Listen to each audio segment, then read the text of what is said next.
Good morning and welcome to all of you who are joining us for our Foreign Policy Research Institute panel discussion on the upcoming G20 in South Africa and what that might portend for South Africa-US relations. We have a very distinguished panel with us today who will be giving you their perspectives on this issue. We'd like to thank you all for joining us and point out that while these events are free to you, they're not free to us. And so I encourage each of you, if you're not already a member of FPRI, to join, or at a minimum, please provide some support to our programs.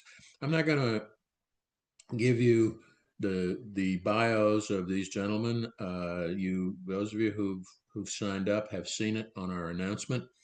Just to say that each of them is an expert in U.S.-Africa relations in his own right.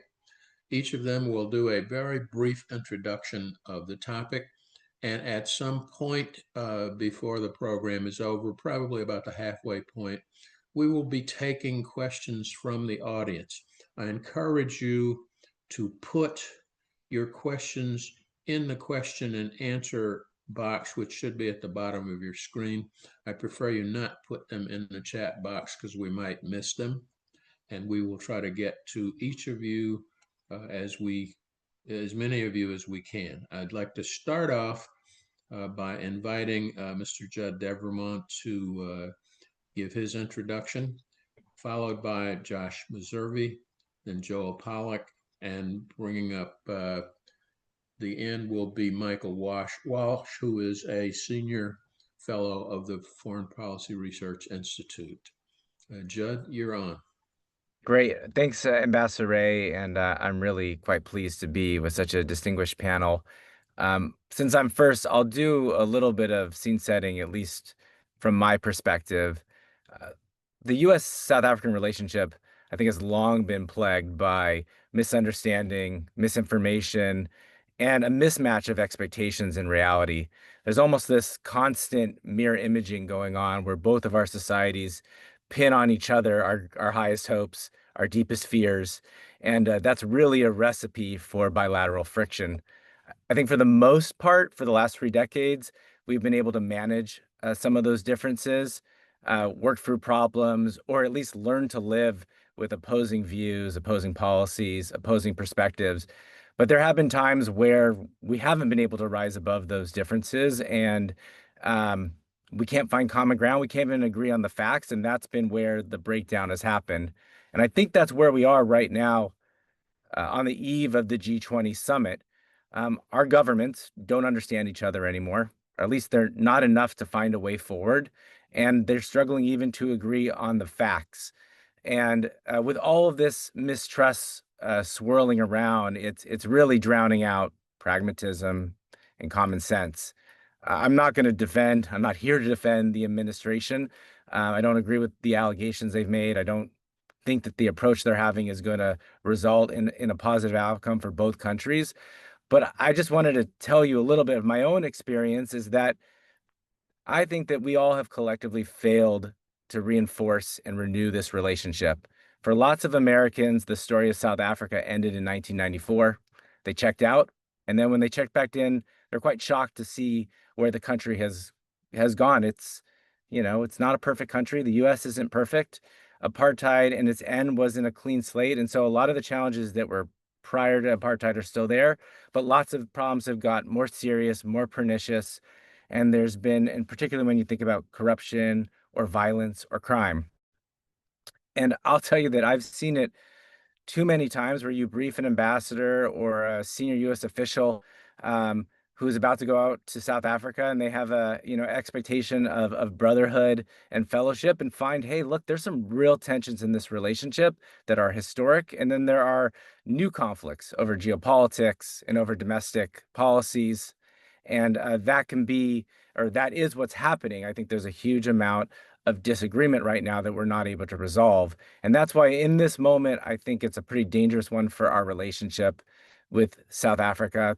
The conversation between our two countries have become contentious, even hostile, and I think it's been made worse by some unreasonable expectations, some conspiracy theories that are unfounded. And just having a dialogue is hard, right? It's almost been a luxury when our two countries are talking. So I think if we can't talk to each other and we can't understand each other, we're not going to be able to find a way forward, and our people will suffer. And this is really important in a multipolar world. So I don't know if the G20 is a battleground to get to the topic of our conversation, but I do think it's a bellwether. And I think it will either point towards whether we'll have rapprochement or we'll move more closer to rupture. So I'll end there. Thanks. All right, thank you. Okay, Judd, I'm sorry, Josh, you're up. Yeah, thank you, Ambassador Ray, and also really happy to be on a panel with peoples whose views I really respect, and I'm looking forward to hearing more from each of them. Yeah, maybe very briefly, my sense of what has happened in the bilateral relationship between the U.S. and South Africa is, in a nutshell, that the geopolitical moment has shifted from one where the United States was sort of the unchallenged global economic and political power to one where that is increasingly contested all across the globe. The implications of that, one of the implications, I should say, of that is the United States is no longer willing to ignore the actions of a party like the African National Congress, which for decades has actually quite openly aligned with competitor countries to the United States. So if you look back through the ANC's history, they've always been highly sympathetic to the Cubas and Venezuelas and more recently the Irans and Russias and Chinas of the world. So in a sense, they've actually been quite consistent. And their foreign policy preferences are articulated in their policy documents, where they're very clear that they view themselves as part of the global South, which is in struggle, is locked in a struggle with the global North, which is the sort of American, Western, oppressive, wealthy North. Part of the world. And again, this, don't take my word for it. You can go read their policy documents yourself and see that this is what they articulate. Now, ANC is a broad tent. There's a spectrum of opinions within it. So not all subscribe to that specific worldview, I would say, but it is enough of an agreement within the party that this is what they put in their official documents.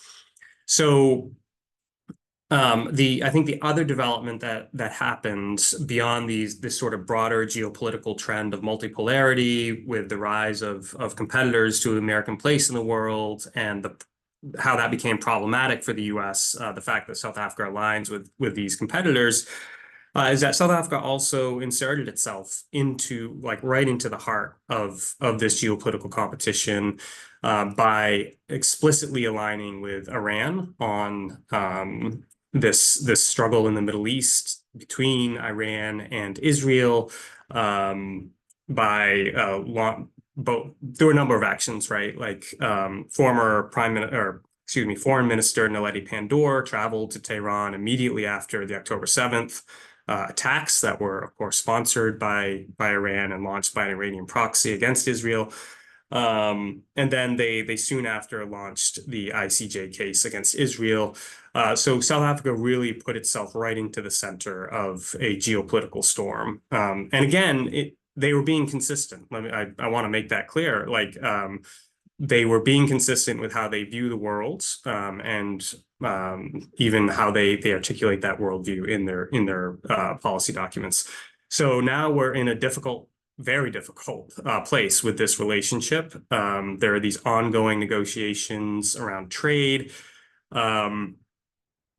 We'll see if anything, if any fruit is born from that process, but it's looking less and less likely, frankly, as it drags on. But perhaps there'll be a breakthrough. But fundamentally, the problem here is a very clear divergence in worldview and values, frankly. Where we do share certain values around democracy, for instance, and et cetera, but uh, our view, the American perspective on geopolitics vastly diverges from the worldview of the African National Congress, which traditionally has been the dominant party in South Africa. I'll leave it there and look forward to everybody else's comments. Thank you. Joel, you're on. Thank you. Well, it's a privilege to be part of this panel, and I think it's very timely ahead of the G20 summit. And I think it's also symbolically important that the United States is sending Vice President J.D. Vance to the summit, not President Donald Trump, but not boycotting either, as Secretary of State Marco Rubio did earlier this year. I think it indicates the halfway nature of relations between the United States and South Africa.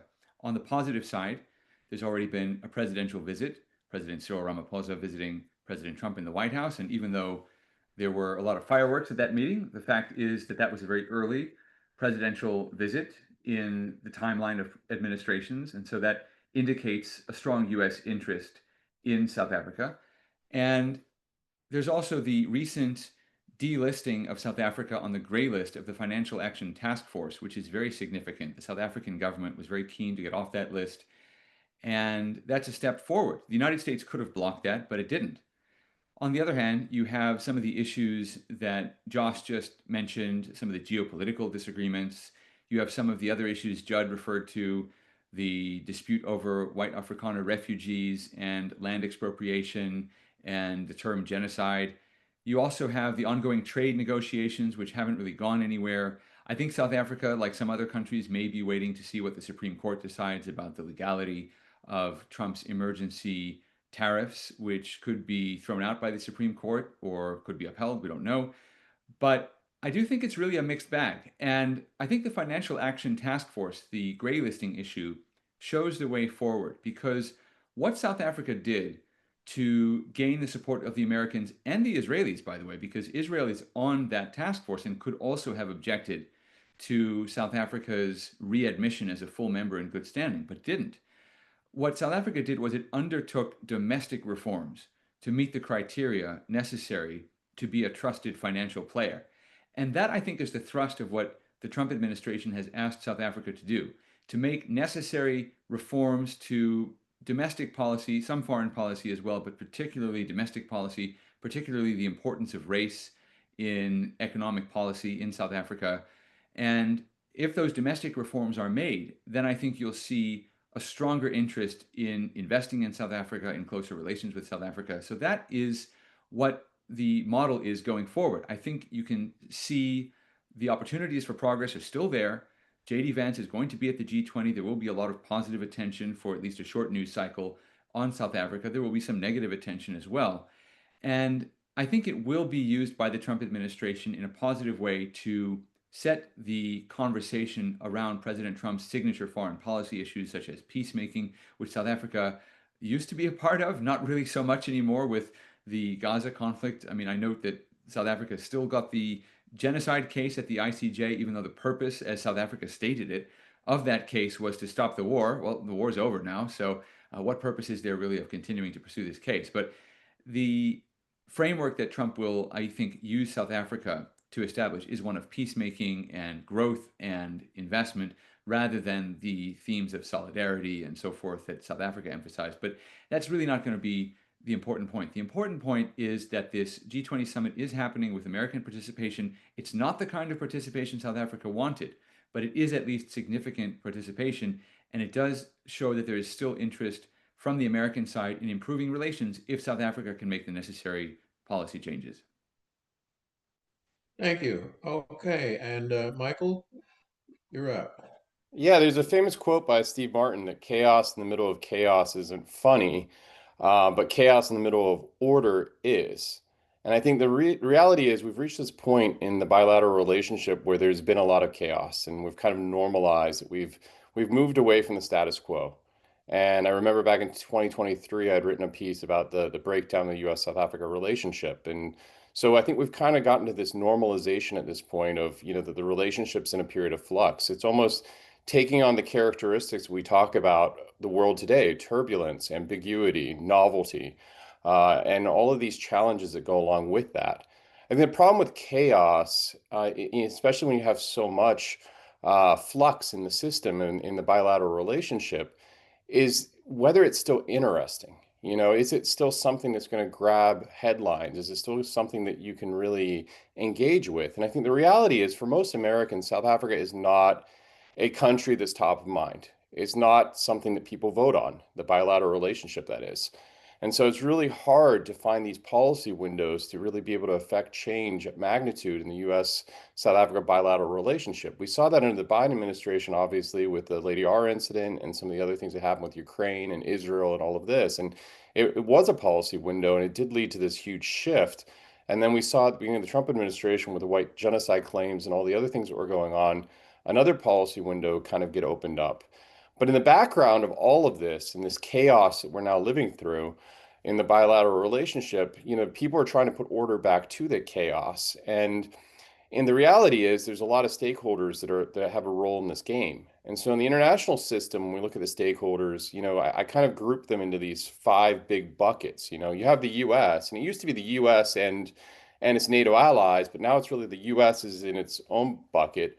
Then you have the Europeans, and then you have the East Asian allies in 2 separate buckets. And then you have the BRICS countries, and then you have the Middle Eastern countries. And so, these are the 5 big buckets that I've been looking at. I mean, there's obviously other actors involved as well on the international stage.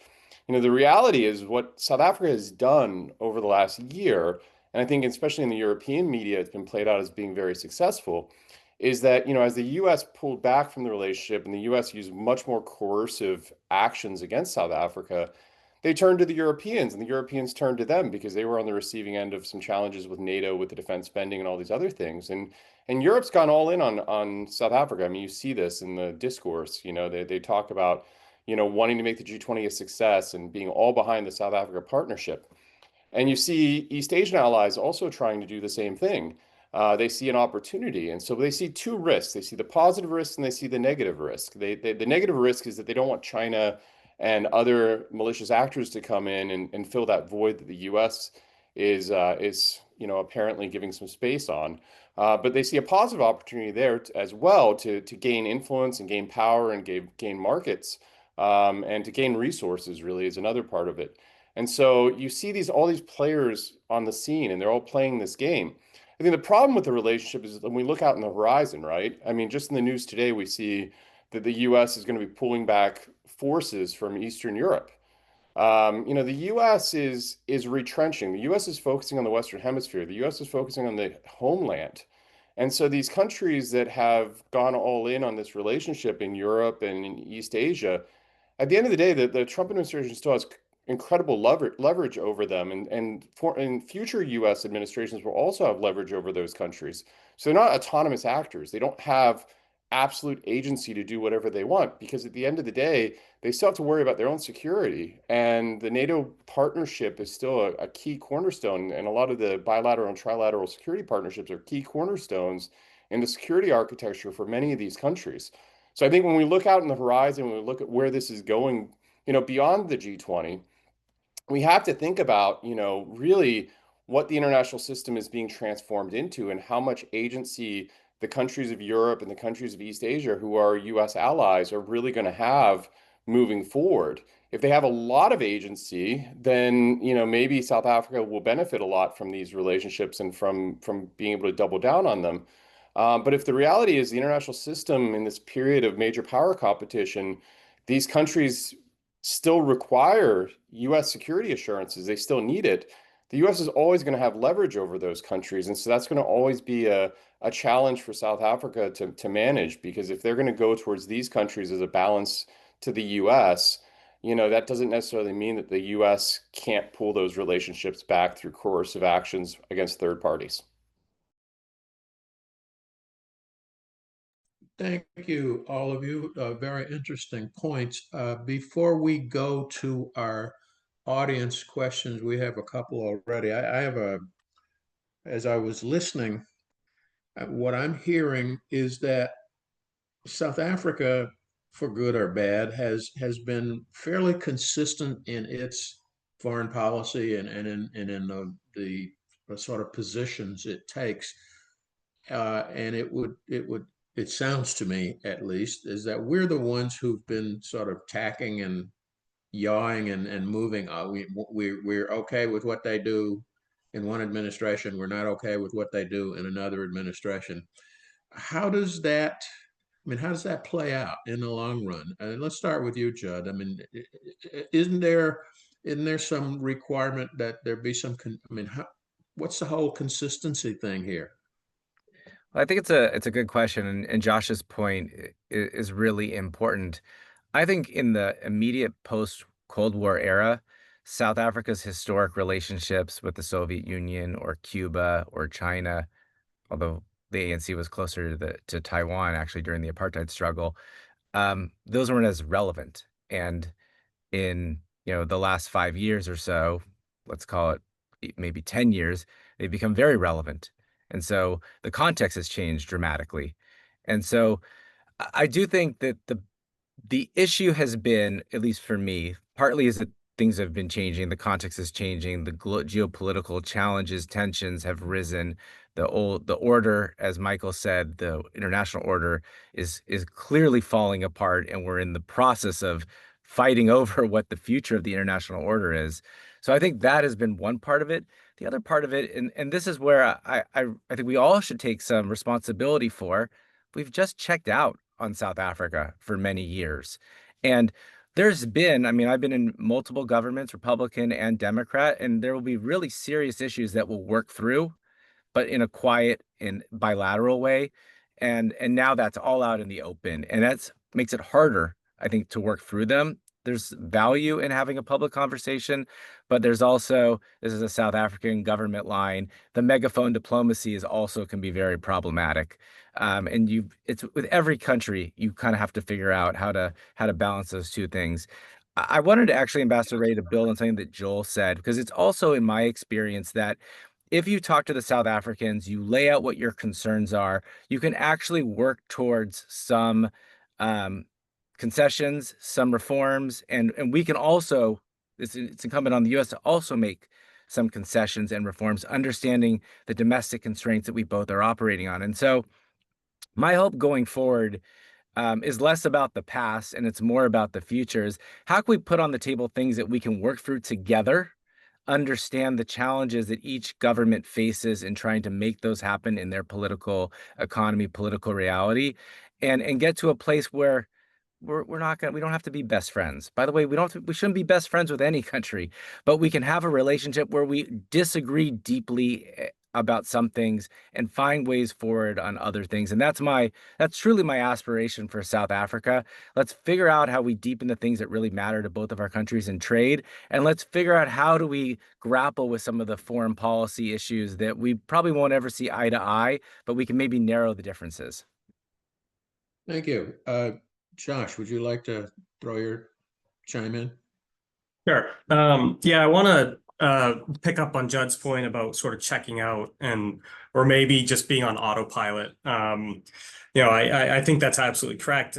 I think there was an assumption after the end of apartheid that because the ANC and because South Africa was a democracy, and it had a constitution that enshrined respect for human rights and et cetera, that we were aligned on certain issues where actually we were not, and this was that we just weren't paying attention, maybe is how I would phrase this, and that went on for decades. And within that space, to your question, Ambassador, the U.S. actually was quite consistent for decades. We had very close public health engagements. For instance, South Africa was the single biggest beneficiary of PEPFAR, the President's Emergency Plan for AIDS Relief. There's probably tens of thousands, maybe hundreds of thousands of South Africans alive today because of that program. The U.S. was a major trading partner, probably maybe not the biggest. China eventually surpassed us in that, but arguably the most important when you look at the types of goods that get traded between the US and South Africa versus what gets traded between South Africa and China. So there were decades of close, warm relations, etc. But under the surface of that was roiling these were these problems that were bubbling because of how the ANC, which dominated the government, saw the world, and just that primary fundamental difference in on issues that became more and more important. And suddenly, like I already referenced, with October 7th, with the Russian invasion of Ukraine, was another major sort of mask slipping moment. Suddenly those problems couldn't be ignored. Suddenly the autopilot that we had been on was no longer workable, and the United States began to react to what had been going on in the relationship for decades. So I think that has brought us to the point where we are now, where the United States is reacting to tensions that we haven't fully appreciated, to contradictions in the relationship that we were able to ignore for a long time because they didn't matter that much, because we were in a different era. But now, in the current era, it does matter. These differences have become more important to the United States and to the trajectory of the global geopolitical arrangement. Yeah, so I'll leave it there. Okay, Joel? Well, everybody chime in here. Well, I'll just say that South Africa may be one of the only countries in the world that believes the Soviet Union won the Cold War. And that's because the end of the Cold War coincided with the Soviet side, quote unquote, coming to power in South Africa. And I think that colors the South African worldview on foreign relations, at least as far as the ruling party is concerned.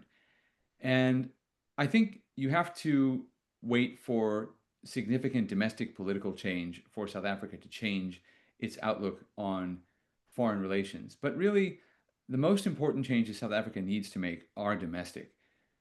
As with any country, your external strength depends on your economic strength internally, and South Africa's policies right now, in addition to keeping foreign investors away, are also keeping domestic economic growth from taking off. And so what the United States is asking South Africa to do is not just what Americans want to see, but it's also in South Africa's own best interest. And the Financial Action Task Force, again, is a great example. South Africa had to meet certain criteria to rejoin the top rank of the international financial community. But those reforms in banking, anti-corruption measures, anti-money laundering, those are good for South Africans as well. So I think that once you have a political change within South Africa to a different mindset, one that doesn't see the Cold War as some kind of victory for the Soviet side, and rather sees it for what it was, which was a victory for freedom, for free markets, and yes, for that horrible word, capitalism, then I think you will see a change in South Africa's external relations with the rest of the world. Okay, Michael? I mean, we've talked a lot about the external environment, but I think the internal environment is also really, really important to take into consideration. I mean, for the very long time, I mean, U.S. bilateral relations were dominated by political elites. You know, you had people who weren't just in government, but outside of government. We had lobbying firms and we had law firms who, you know, had taken ex-officials in, and they had an ability to have a relationship with the country. And there's a lot of money at stake in the relationships over time. And so, you know, I think that what's changed now, though, is that the internal stakeholders have really shifted. I mean, there used to be a period of history where we talked about South Africa was the land of billionaires, and but yet there was so many people who were poor, and those billionaires had a lot of influence. I think that's an overblown generalization. I mean, but I do think that South Africa as a country, maybe not as a government, but as individuals, people understood the U.S. system and understood how to play the U.S. system. So I don't think you can really separate domestic politics from foreign policy in the case of U.S. bilateral relations with South Africa. I think they've always been intertwined, but I think they grew incredibly intertwined over the last decade. And I think that part of this untethering that's happened in the relationship and part of the strategic breakdown is that system couldn't hold any longer. And that system started to come apart. And so, and that system is clearly apart now. And now you have different actors. You have different internal actors who are playing the game. It's not, people aren't holdovers anymore. We have new people emerging on the scene, new power brokers. People have a lot of ability to influence the relationship, who didn't have that ability to influence the relationship in the past. And so I think when you look at the stakeholders, you can't just look at the external context. You can't just look at the external stakeholders. You can't just look at what's happening with major power competition. You also have to look at individuals and the role that individuals play in this bilateral relationship. And I'll use Ambassador Brigady as an example, because I thought Ambassador Brigady, I mean, there's a long history there with obviously what happened with Lady R incident and all that. I have immense respect for Ruben Brigady as an individual. I think he was a phenomenal diplomat, and I think that he was a person who really did his job. And so I might have bias on this, but I do think that Ruben Brigady shows how much an individual can impact foreign policy. And the role that he played as the U.S. ambassador to South Africa, there's few ambassadors in the last 10 years that I think have played a more consequential role in influencing the direction that a bilateral relationship took than he did. And some people will say that's a bad thing. Some people will say that's a good thing. But I think it's the reality is we're seeing it now too behind the scenes. And we see what's going on with a bilateral relationship today with individuals playing a role again. So they might not be ambassadors, they might be other types of people. But I think that the individuals really, really matter in this. And I think that because the US-South Africa relationship isn't top of mind, it's not something that people track. People don't really track the influence and the impact that certain individuals have on this relationship. And they try to generalize and they say, this is what Trump is doing, or this is what the Secretary of State is doing. But what they need to really think about is what people are doing behind the scenes that are leading to those events happening. All right, thank you. We have a number of questions from our audience, so I'm going to move to that. And the first one actually was on my mind, and since someone from the audience is asking it, I will put my question aside. It says, to my understanding, one of the key flashpoints for U.S.-South Africa relations under the current administration is the alleged genocide of Afrikaners. As a result, a large portion of the already decreased refugee intakes that the U.S. will receive during the next year will be South Africans. I was wondering how the U.S. admitting refugees looks from the South African perspective, and how are they reacting to the specific U.S. immigration policy? And I think I'll start in a reverse. Joe, you want to take a crack at that, and then I'll see what. Well, I can't speak for the internal South African perspective. Obviously, the South African government doesn't like it. They don't agree that anybody from South Africa could be considered a refugee who needs asylum in another country. South Africa wants to be thought of as a country that protects the rights of all its citizens. And at the same time, I think there are a number of South Africans, not just within the Afrikaner community, but others as well, who are glad that the Trump administration took notice of the problem of, firstly, crime in rural areas, secondly, property rights being insecure in South Africa with the Expropriation Act and with the way that other legislation and other regulations have treated property rights. So there's also a problem in South Africa of a kind of political correctness that suppresses debate. I think it's less of a problem than it was 20 years ago because people are more open in acknowledging some of the problems that are going on in South Africa. But I think if you are from a minority group, particularly a white South African, you don't really want to say in public what you think of the idea of applying for refugee status in the United States. But I do think a lot of people feel that it was about time the world noticed that there is a problem. And the problem is that South Africa's policies, you can defend them or oppose them, whatever your views on them, South Africa's policies do discriminate according to race. And for especially the generation that grew up after apartheid, it really is limiting, it feels unfair, and it does cause people to think of leaving for other countries, if not as refugees, then at least as immigrants. And so I think there is a quiet amount of appreciation, I wouldn't say support, but appreciation at least for the fact that the Trump administration took notice of this issue and did something about it. Okay, thank you. Josh. Yeah, I like Joel, I can't speak, of course, for South Africans on this issue. And I'm sure there's a very broad range of opinions on the matter. A lot of the conversations that I've had with South Africans very much jive with what Joel was just describing. I think there's within the specific community, the Afrikaner community, like I said, I think there's a broad range of perspectives on this. There was a recent open letter that was written. Now, I guess you could argue about how representative those signees are of the Afrikaner community. And I used to work in refugee resettlement, and they made some sort of basic factual errors when they were trying to describe the resettlement program. But it was signed by Afrikaners who said that they rejected, the premise of the resettlement to the United States for the Afrikaner community. But then you also have Afrikaners who have taken advantage, obviously, of the program.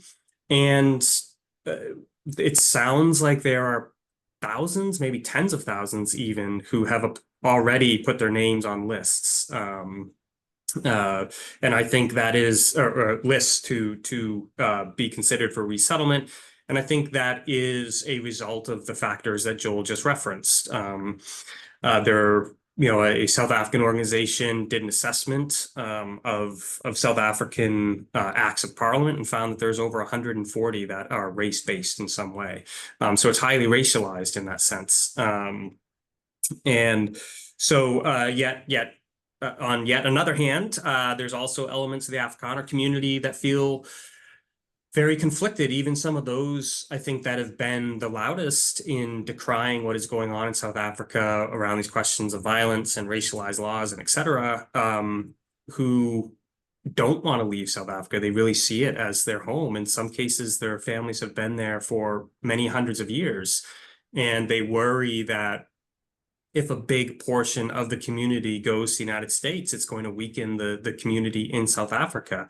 So I think it's stirred up a lot of conflicting emotions. But I again will just echo Joel in the conversations I've had. I think there is also a sense of gratitude that the president has called attention to some of these issues, even if they don't agree with all of the elements of what the president says about it.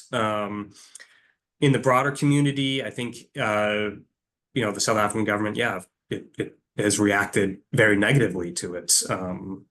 No country likes to have its citizens resettled because it says something very negative about the country.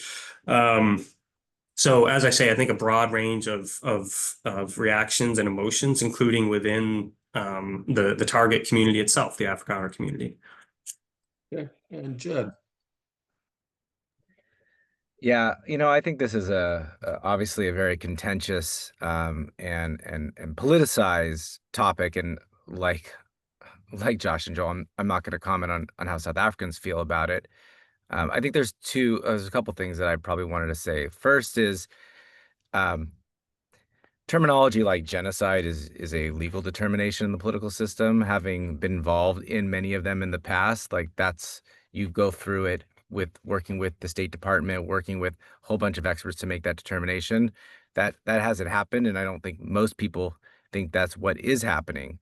What the issue obviously is a huge amount of violence in South African society that white South Africans and white Afrikaners are victim to it as much as, but probably not in absolute numbers as Black South Africans. And that's an issue that I was happy to see that people are talking about more, and the government in the Government National Coalition is looking at how do they deal with crime and violence, which is a major problem for the safety and security of South Africans and for economic and business and for tourism and for a whole bunch of reasons. So that's a priority that we should focus on.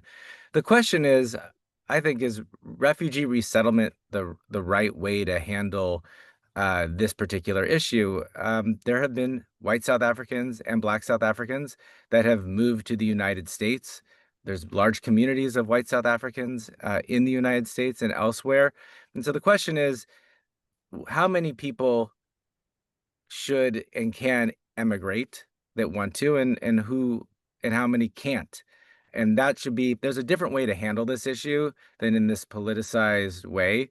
And I think, for other countries where there is a genocide determination, a legal genocide determination, and they aren't allowed to resettle in the United States, it does raise a bunch of questions about, are we looking at one case with a different lens than we're looking at another case, right? There's 7,500 is about the number of refugees we're going to accept this year.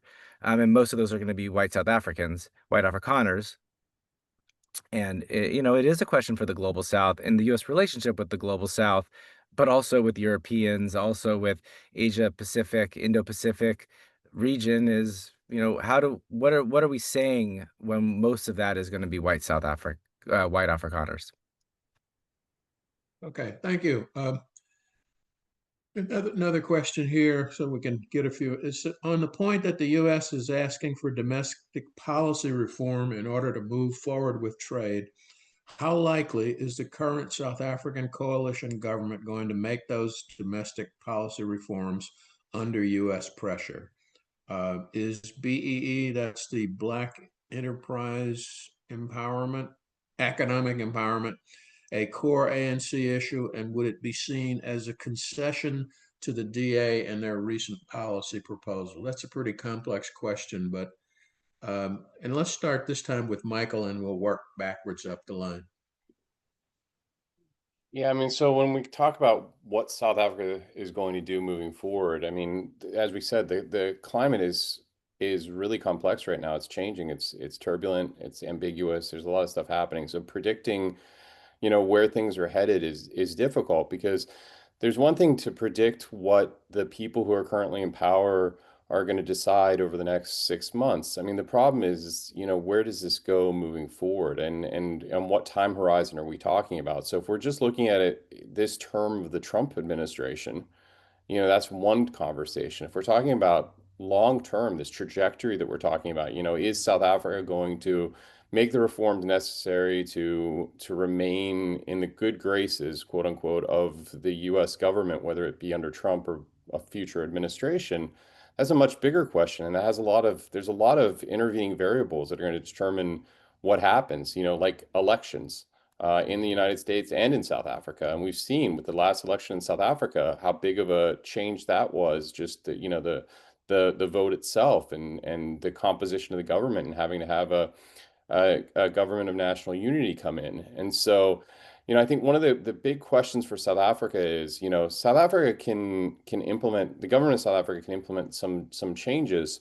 The problem is that there's a coalition of parties that are behind this, and they have to stay aligned, and defections bring down the government. And so I think the big question is, first of all, will the leadership of the ANC make the changes that the Trump administration wants? And then we have to think about what are those changes they actually want. I mean, that's a bigger question as well. I mean, there's certain things that people want, they say politically, but maybe behind the scenes they want something else. And, that's a whole separate set of issues. But even if whatever they want, whatever the Trump administration really wants out of this relationship, the current leadership in South Africa gives in on under coercive pressure and goes along with, the government might collapse over it. It depends on how far it goes. And so I think this is the dance that everyone's playing right now. Everyone is trying to find a way to stabilize the relationship and prevent it from collapsing. But the question is, we don't know. When I talked about chaos, I follow South Africa. Everybody on this panel follows South Africa very closely. But it's really hard to know what the current administration in the US and the current administration in South Africa actually want. Like, what are the red lines? And I think that that's one of the big challenges moving forward, is that you have to know what the Trump administration genuinely wants out of this relationship. And this is why the G20 conversation we're having today is so interesting, because we were talking about, is this going to lead to a confrontation? Well, you have obviously the next G20, and it's going to be happening at Trump's golf course in Florida. And so that's going to change the dynamic as well, because now obviously he's talked about how big of a deal that is for putting America on the stage and promoting American tourism and promoting all of this. And so the question becomes, does Trump and does the people within the Trump administration really want to turn South Africa's G20 into a free-for-all, or do they want to leverage it to market the U.S. assuming leadership and changing the direction of the G20? And so if they want the latter, then they don't really have much of an incentive to cause this thing to go into a total breakdown. They might rather try to be utilitarian and just adapt this so that they can use it as a platform to advance the fact that, South Africa chose these principles or these pillars for the G20. We're choosing a completely different set of pillars. We're going to be having it in Florida. It's a beautiful place. Come, enjoy it. Greatest tourism destination in the world. So if that's the metric, if that's what people want out of the G20, then I think that's going to change how the G20 plays out. Okay, Judd, what's your take on that? Yeah, well, maybe just to this specific question about, how likely is South Africa going to make domestic reforms under U.S. pressure? You know, I would refocus it, which is that the election in and of itself in 2024 suggested that South Africans want to have a conversation about the future of their country, and I think some of these post-apartheid legislation is on the table, and I think the U.S. should be careful about tipping over or putting their thumb on the scale for a conversation that should be had and can be had under these particular in this moment, and I think there's a lot of people in South Africa that want to have a conversation about much of this legislation. I don't know where it will go. I think that the South Africans should welcome an opportunity to have the open kind of conversations that they've been having for 30 plus years about the future of their country, with an urgency less about what the U.S. wants and more about the fact that South Africa's economy and economic growth is pretty anemic and has been, and what are the reforms that South Africa needs to take to revive their economy, address their power sector, become a global competitor, an important player on the economic scene, and then what are the things that they need to do to balance against the fact that it's still a pretty divided country with a lot of have-nots and very few have. So I'm glad that we're having the conversation. I think the 2024 election said that South Africans want to have the conversation, but I think U.S. pressure is at risk of making it more difficult to get to the right answer, whatever that answer is, which I don't profess to know what it is, but I do know that the status quo has to change, right? I do believe that there is a requirement for a real hard look at what governing laws, what legislation has been to the South African benefit and what may not be to the South African benefit for a whole host of reasons. All right, thank you. Okay, Josh, your quick response.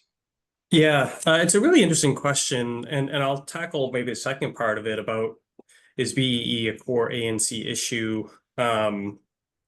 It seems to be. This is a policy that they will talk about frequently. They see it, at least in their public remarks. I'm not inside their heads, so maybe they do feel differently in private, or I don't know, but they will talk about it as central to the liberation of South Africa, the ongoing liberation of South Africa.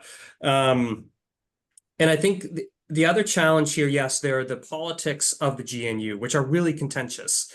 The DA is the other major party within that grouping, and the DA and the ANC are at very frequent loggerheads. Of course, the DA is traditionally the opposition party. So there is, I think, pressures that the ANC feels or potential downsides to making a concession on BEE because of the domestic politics. It would look like a big victory for the DA potentially, and so that might be disincentive. But I also think if they walk back from BEE, it will be a tacit admission that it's failed, and it has failed by virtually any metric. It has failed. It has enriched a very small group of South Africans. There's been really interesting work done on this, scholarship done on this, that estimates maybe 100 families have benefited from BEE, but that's it. The economic inequality has worsened in the preceding decades. The lost economic potential of South Africa is staggering. Some of the estimates are in the many billions of dollars of growth that South Africa has missed out on. That's not strictly the fault of BEE, but in the best case scenario, BEE has done nothing to ameliorate that problem. That's the very best possible interpretation. And I think there's much more likely interpretations where BEE has contributed to the problem. So this is a failed policy. Yet I don't know if the ANC can indeed walk away from it, because, again, it would be an admission of profound failure. And I think it is central to how the ANC thinks about itself. It still thinks of itself as a liberation movement that is fighting injustice and is on the right side of history, that hackneyed phrase. I think BE is actually core to that. I absolutely could be wrong. I say that with humility because I'm not inside the ANC's head. I can only go off of their public pronouncements and their literature and conversations I've had with ANC people. And BEE is a key sticking point between the United States and South Africa. So if the ANC cannot walk back in some meaningful way from BEE, that is going to continue to be a profound exacerbant in the relationship. All right, thank you. Okay, Joe, you want to do a brief coda to all that? Sure. I would just point out that it was very interesting to watch what happened after the South African delegation returned from the very contentious meeting in the White House. And there was talk that some of the BEE regulations might be relaxed for Elon Musk's company, for Starlink. And Solly Malatsi, who is the Minister of Communications in the cabinet, he's a member of the Democratic Alliance, part of the opposition component of the Government of National Unity. I suppose they're not the opposition anymore, but the junior partner, you could say. He announced that there would be changes to allow Starlink to operate, and then that was very quickly quashed. It just died.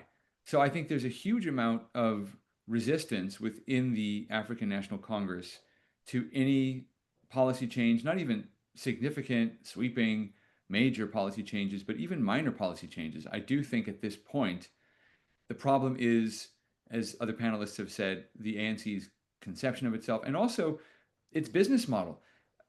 Bill Johnson wrote a book a few years ago where he observed that South Africa has a problem all the way up and down the economic chain, where people now rely on their access to state funds, public sector jobs, and BEE jobs simply to maintain their lifestyles. There's a huge problem of indebtedness in the emerging black middle class. I think it's probably not correct. It doesn't feel right to say that only 100 families have benefited from BEE. I do think it's slightly wider than that. But the problem is that it's encouraged a way of thinking, which is that entering into the middle class isn't a process of saving and investing and working, but it also involves a huge amount of consumption, and that the economic leap from being excluded from the economy to suddenly be at its commanding heights involves a huge amount of indebtedness. I mean, the consumer and household debt levels are off the scale. And so there's a constituency for these benefits, whether provided by the state or corruptly achieved or provided through BEE, that is just massive. It drives a lot of the interest in BEE policy. And so although Malatsi's proposal for this minor change that would help Starlink, which could accelerate economic growth all across South Africa, improve internet access all over South Africa, it was very quickly killed because BEE has become, while it's a failed policy, it is, for many of the participants, something they depend on now. It's not just a matter of self-enrichment, but for this legion of civil servants and junior management people, it's basically the only thing keeping them out of insolvency. Thank you. Michael, you said you had a brief point to make. Yeah, I mean, I think when we get to this whole question of what can South Africa do, what is South Africa willing to do, I would just point out that one of the people that I think is really at the center of this is the Minister of Trade, Industry, and Competition, Parks Tau. And, you know, when you look at the comments that have been made over the period of weeks, if not months, about how close South Africa was to having a trade deal and about how close, you know, finding a path forward is. I think the challenge is you can only say you're close to finding a path forward so many times until you start having consequences for saying that. And I think, you know, Parks Tao is one of those people in the bilateral relationship who's seen as somebody who could actually find a way to move forward, to find a bridge here.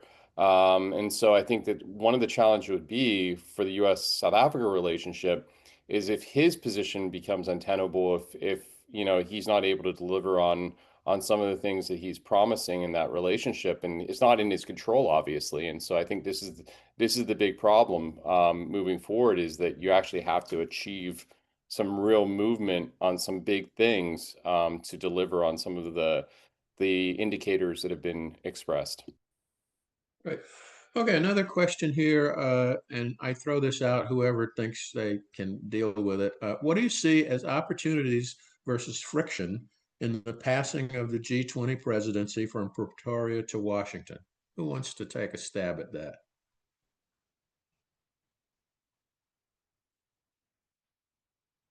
Okay, I'll ask someone. Josh, you want to take a crack at that?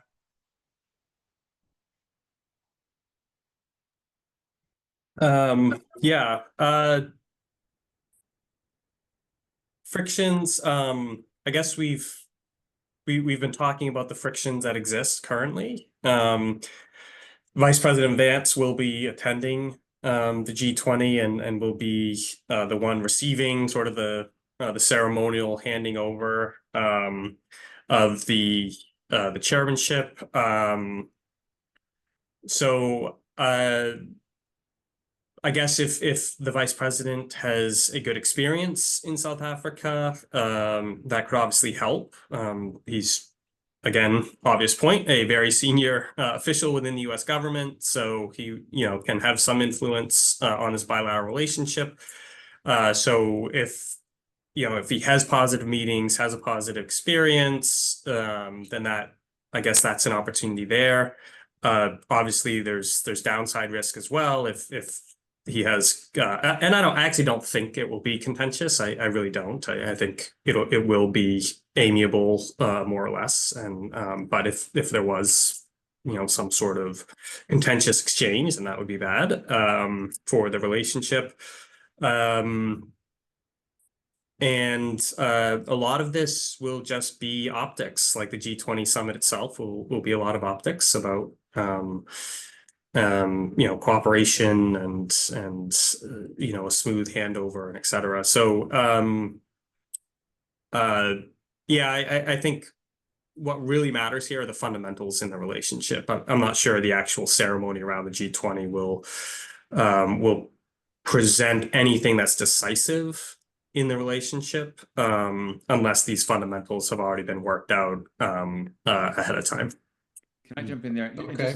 Just make a Yeah. suggestion. So, as I mentioned before, Donald Trump's theme in the first year of his administration has been peacemaking. So I do think that there's going to be an opportunity to build that further and perhaps emphasize the positive aspects of South Africa's transition in 1994 to say we are here to amplify that peacemaking effort.